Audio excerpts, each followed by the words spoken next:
He was born in an obscure village, the child of a peasant woman.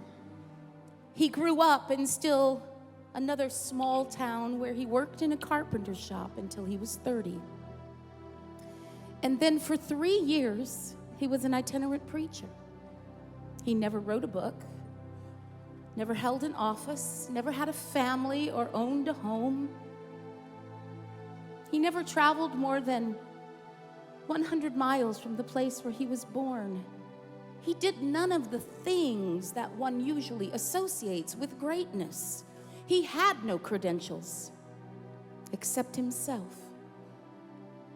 When he was 33, the tide of public opinion turned against him. His friends ran away.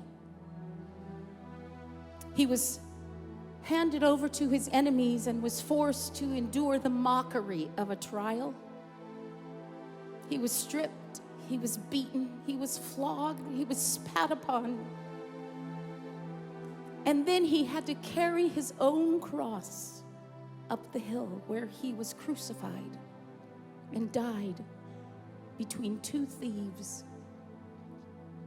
Well, over 2,000 years have come and gone, and yet he still remains the central figure of the human race, the leader of mankind's progress.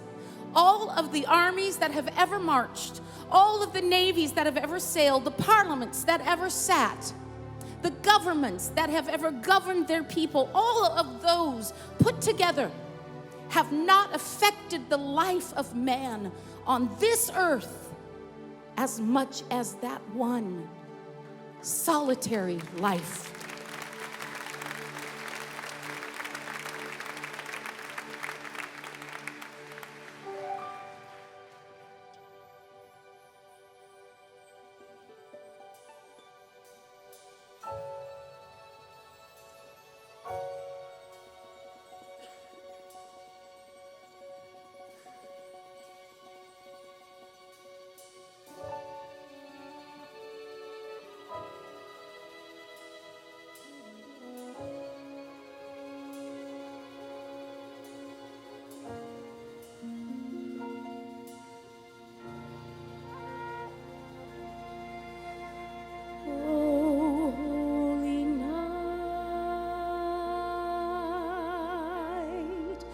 The stars are brightly shining.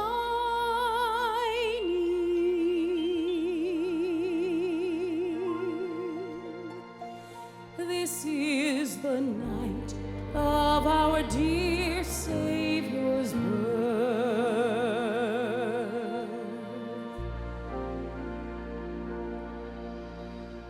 Long lay the world in sin and error,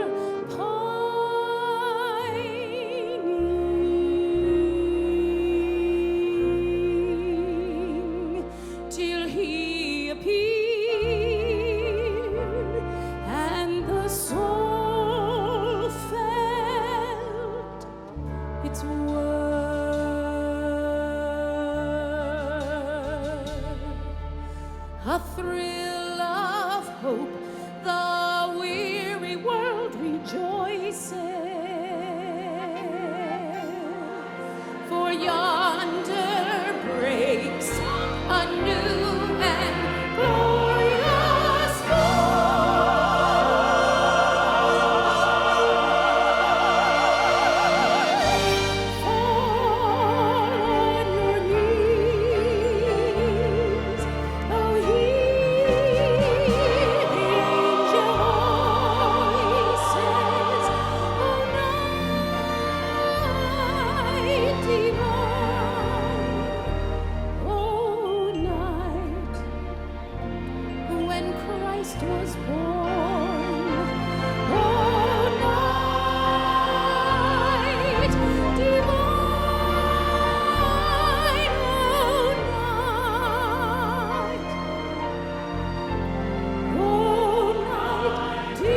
bond shall we make until